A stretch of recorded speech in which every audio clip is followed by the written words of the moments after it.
जय हिंद बच्चों, कैसे हैं आप लोग। बच्चों आज आपके लिए लेके आए हैं साम्य अवस्था का अगला वीडियो, जहां पे हम लोग आपके साथ डिस्कस करेंगे द्रव्य अनुपाती क्रिया का नियम, जिसको इंग्लिश में लॉ ऑफ मास एक्शन भी कहते हैं। गुल्डबर्ग व वागे के अनुसार किसी रासायनिक अभिक्रिया की गति अथवा वेग उस अभिक्रिया में प्रयुक्त अभिकारकों के सक्रिय द्रव्यमान के गुणनफल के समानुपाती होता है। बच्चों गुल्डबर्ग और वागे दो वैज्ञानिक हुए जिन्होंने रासायनिक अभिक्रिया और अभिकारकों की सांद्रता में संबंध स्थापित किया। उन्होंने बताया कि किसी भी अभिक्रिया में उस अभिक्रिया का वेग या फिर उस अभिक्रिया की गति उस अभिक्रिया में प्रयुक्त हुए अभिकारकों की सांद्रता पर निर्भर करती है। अब हम इसको एक उदाहरण की सहायता से स्पष्ट करते हैं। आपके सामने एक सामान्य अभिक्रिया लिखी हुई है जिसमें A और B अभिकारक आपस में क्रिया करके C उत्पाद देते हैं, यानी रिएक्टेंट है हमारे A और B, और जो बनने वाला प्रोडक्ट या उत्पाद है वो है C। अब इस पर लगाते हैं गुल्डबर्ग और वागे का द्रव्य अनुपाती क्रिया का नियम। देखिए इस सामान्य अभिक्रिया में जब हम लोग गुल्डबर्ग और वागे का द्रव्य अनुपाती क्रिया का नियम लगाएंगे तो इस अभिक्रिया का जो वेग होगा, रेट होगा, गति होगी, उसको हम लोग R से दिखाएंगे बच्चों। तो R जो है वो A और B अभिकारकों की सक्रिय द्रव्यमान या फिर मोलर सांद्रता पर निर्भर करता है। ये समानुपाती का चिन्ह है बच्चों, और जो ये बड़ा कोष्टक या बड़ा ब्रैकेट आप देख रहे हैं ये दिखा मोलर कंसंट्रेशन या फिर सक्रिय द्रव्यमान। क्लियर हुआ। तो इस अभिक्रिया की जो दर या वेग होगा वो इस अभिक्रिया में प्रयोग हुए A और B अभिकारकों की सांद्रता पर निर्भर करेगा, समानुपाती होगा। यह है हमारा बच्चों गुल्डबर्ग और वागे का नियम। अब आप जानते हैं कि यहाँ पे हमको समानुपाती का चिन्ह जो है विलुप्त करना है, गायब करना है। तो इसको हटाने के लिए यहाँ पर आप कोई नियतांक या स्थिरांक प्रयोग कर सकते हैं। हमने यहाँ पे K प्रयोग किया है, तो K प्रयोग करने के बाद फॉर्मूला क्या हो गया, R = K × A का सक्रिय द्रव्यमान × B का सक्रिय द्रव्यमान। द्रव्य अनुपाती क्रिया का नियम साम्य अवस्था प्रक्रम में प्रयोग करने पे बच्चों जो हमारा गुल्डबर्ग और वागे ने द्रव्य अनुपाती क्रिया का नियम दिया था वो अब हम लोग प्रयोग करेंगे किसी भी साम्य अवस्था वाली अभिक्रिया में। यहाँ पे आप देख पा रहे हैं A और B अभिकारक आपस में क्रिया करके C और D उत्पाद देते हैं। ये जो हमारा प्रक्रम है ये हमारा उत्क्रमणीय है। क्लियर है आपको। और सर घबराइए नहीं, जो ये A और B और C और D लिखे हैं ये इन अभिकारकों और उत्पादों के मोलों की संख्या है। तो अगर मैं आपको कहना चाहूं तो इस अभिक्रिया को मैं कैसे बोलूंगा, अभिकारक के A मोल, B अभिकारक के B मोल जो हैं वो उत्पाद C के C मोल और D के D मोल के साथ साम्य अवस्था में है। क्या ये आपको स्पष्ट है बच्चों। आप देख पा रहे हैं यहाँ पे जो आपकी साम्य अवस्था है ये दोनों दिशा में गति करती है, अग्र यानी कि फॉरवर्ड, पश्च यानी कि बैकवर्ड, आगे की ओर और पीछे की ओर। अगर आपसे पूछूं कि क्या मैं इस क्वेश्चन में गुल्डबर्ग और वागे का द्रव्य अनुपाती क्रिया का नियम लगा सकता हूं, तो आपने कहा सर बिल्कुल, क्यों नहीं लगा सकते हैं। बस रखना है थोड़ा सा ध्यान। तो क्या ध्यान रखना है कि आपको यहाँ पर जो फॉर्मूला था, रेट जो निकालेंगे आप यहाँ पे रेट फॉर्मूला, वो 2 बार निकालना पड़ेगा। ऐसा क्यों सर, ऊपर तो आपने 1 बार निकलवाया था।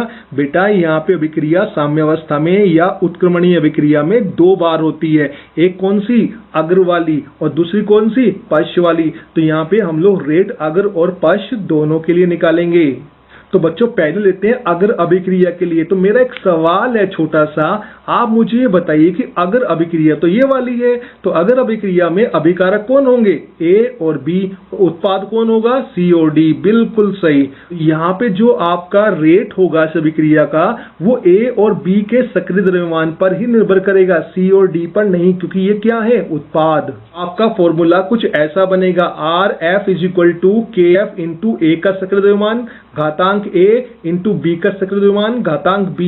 बच्चों जो यहाँ पे A और B जो मोल है ये हमारे A और B के घातांक बन जाते हैं। क्लियर है आपको। सर यहाँ पे मान लो C मोल होते तो यहाँ पे घातांक C हो जाता। तो ये फॉर्मूला बन गया हमारा अग्र अभिक्रिया के लिए। RF जो है वो फॉरवर्ड यानी कि अग्र दिशा का रेट है, और KF जो यहाँ पे है ये फॉरवर्ड यानी कि अग्र अभिक्रिया के लिए स्थिरांक है। अब इसी तरह हम लोग जो है पश्च या बैकवर्ड यानी कि इस अभिक्रिया के लिए यहाँ पर फॉर्मूला बनाएंगे। तो आप ये बताइए कि जब अभिक्रिया इस दिशा में जाएगी तो इस अभिक्रिया के लिए, बैकवर्ड रिएक्शन के लिए, पश्च अभिक्रिया के लिए अभिकारक कौन होंगे। सही कहा आपने सर, C और D हमारे अभिकारक कहलाएंगे और A और B बन जाएंगे उत्पाद, क्योंकि अभिक्रिया जा रही है बैकवर्ड। तो फॉर्मूला क्या होगा? तो सर गुडबर्ग और वागे के अनुसार इस बैकवर्ड या पश्च अभिक्रिया का जो रेट होगा वो C अभिकारक और D अभिकारक की सक्रिय द्रव्यमान या मोलर सांद्रता पर निर्भर करेगा। कैसे? ये देखिए, ये बन गया आपका RB = KB × C का सक्रिय द्रव्यमान घातांक C × D का सक्रिय द्रव्यमान घातांक D, और ये हो गया हमारा व्यंजक 2। क्लियर है आपको? तो यहाँ पर पहली समीकरण और दूसरी समीकरण आपने फॉरवर्ड और बैकवर्ड रिएक्शन के लिए ज्ञात की है। लेकिन बच्चों हम जानते हैं कि साम्यावस्था पे क्या होता है? सर साम्यावस्था पे अग्र दिशा की दर और पश्च दिशा की दर, अग्र अभिक्रिया का वेग या पश्च अभिक्रिया का वेग या रेट जो होता है वो बराबर हो जाता है। ये हम लोग पढ़ के आए हैं। तो यहाँ पे लिखा है RF = RB, यानी फॉरवर्ड अभिक्रिया की दर या वेग बराबर है बैकवर्ड या पश्च अभिक्रिया के वेग के, अर्थात अभिक्रिया या प्रक्रम जो ऊपर आपने दिखाया है वो साम्यावस्था पे है और आपके पास इन दोनों के मान है। ये देखिए RF = आपने यहाँ पे निकाला हुआ है, RB = उधर आपने व्यंजक स्थापित किया हुआ है। तो इन दोनों के मान आप यहाँ पे रखेंगे तो आपको क्या मिलेगा? चलिए रखते हैं और देखते हैं क्या मिला। बच्चों RF = RB होता है साम्यावस्था पे। हम जानते हैं RF का मान हमारा ये आया था, RB का मान हमारा ये आया था, दोनों को हमने एक दूसरे के बराबर रख दिया है। अब आपको करना क्या है, यहाँ पे KB को आपको लेके आना है लेफ्ट साइड और A और B को लेके जाना है आपको राइट साइड। क्या आपको क्लियर है? तो देखिए फॉर्मूला आपका क्या और कैसा दिखाई पड़ेगा। तो देखिए फॉर्मूला आपका क्या बनेगा, कैसा दिखाई पड़ेगा, तो आइए देखते हैं। तो देखिए KF क्या हो जाएगा? KB और C का सक्रिय द्रव्यमान × D का सक्रिय द्रव्यमान डिवाइड बाय क्या हो जाएगा? A का सक्रिय द्रव्यमान × B का सक्रिय द्रव्यमान। तो ये हमारा बन गया यहाँ पे मान रखने के बाद एक नया संबंध।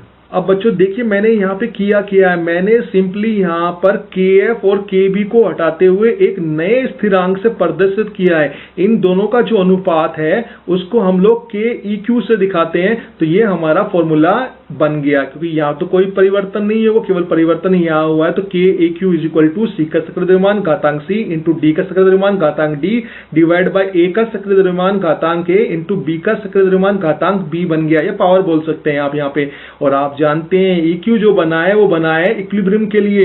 तो KEQ यहाँ पर क्या प्रदर्शित कर रहा है? सर ये साम्यावस्था स्थिरांक को दिखा रहा है, इक्विलिब्रियम कांस्टेंट को दिखा रहा है। तो बच्चों हमने यहाँ पर गुल्डबर्ग और वागे के द्रव्य अनुपाती क्रिया नियम को लगाते हुए साम्यावस्था स्थिरांक की व्युत्पत्ति करी है और ये देखा है कि हम लोग किसी भी अभिक्रिया में साम्यावस्था स्थिरांक कैसे ज्ञात कर सकते हैं।